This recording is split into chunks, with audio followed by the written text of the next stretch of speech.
Hello বন্ধুরা, আমি সুপর্ণা। আমার এই ব্লগটিতে আপনাদের সবাইকে স্বাগত।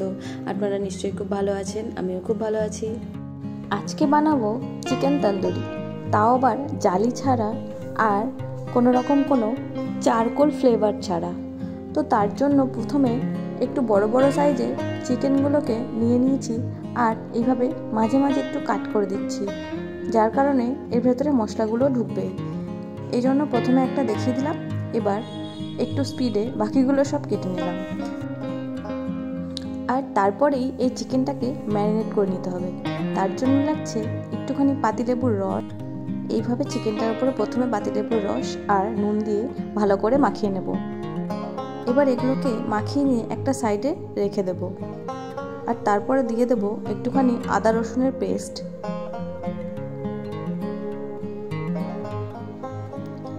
আর দিয়ে দেব লঙ্কার গুঁড়ো।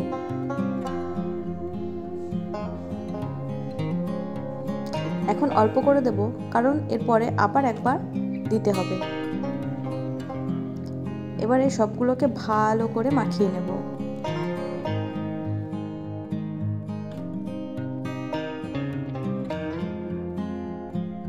আর মাখানো হয়ে গেলে ওটাকে একটা সাইডে রেখে একটা পাত্রে কিছুটা টক দই নিয়ে নেব।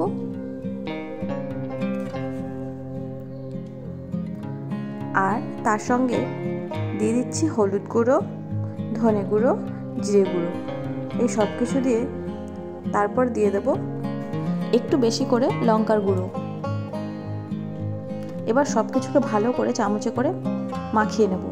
এভাবে মাখানো হয়ে গেলে এবার যে মাংসটা আমরা রেখে দিয়েছিলাম ম্যারিনেট করে, ওটাকে নিয়ে এবার সব কিছু দিয়ে ভালো করে মাখিয়ে নিয়ে 1 ঘন্টা মতো রেস্টে রেখে দেব।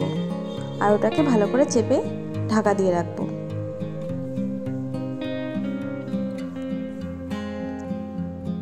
এই যে এভাবে ভালো করে মাখিয়ে নিতে হবে, না হলে মশলাগুলো ভেতরে ঢুকবে না। আর এর সঙ্গে দিয়ে দেবো একটুখানি গোলমরিচের গুঁড়ো, আর দেবো খানিকটা সর্ষের তেল। এবার এই সব কিছু দিয়ে মাখা হয়ে গেলে এটাকে সাইড করে রেখে দেবো।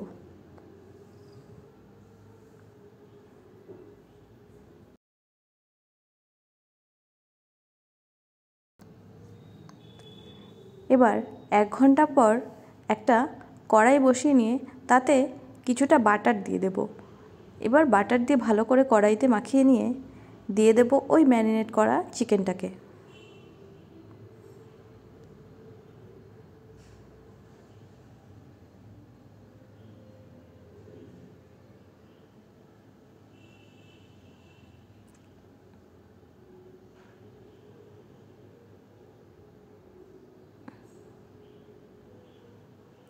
এইভাবে একটা একটা করে পিস দিয়ে দেব।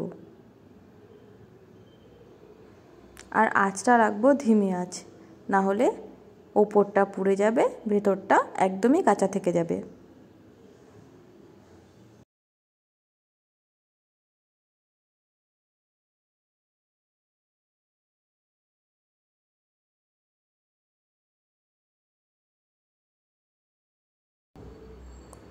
এবার এই সব কিছু দেওয়া হয়ে গেলে আমি এটাকে ঢাকনা দিয়ে ঢেকে দেব।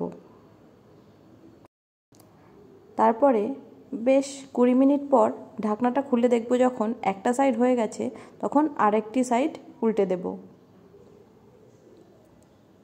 এই যে এইভাবে বেশ একটু পোড়া পোড়া হবে, তখন এই সাইডটা উল্টে আবার ঢাকা দিয়ে দেব।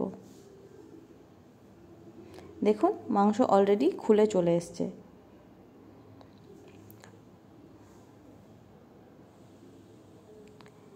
এইভাবে দুটো সাইড ভালো করে ভেজে নিয়েছি।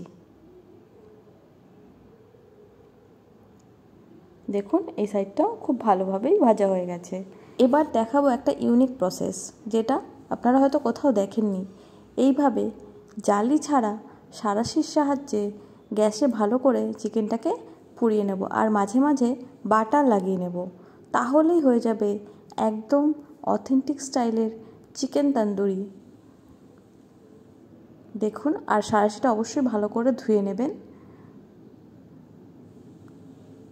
এভাবে একটু একটু করে বাটার লাগিয়ে ভালো করে বেশ কিছুক্ষণ ধরে এটাকে পুড়িয়ে নিতে হবে।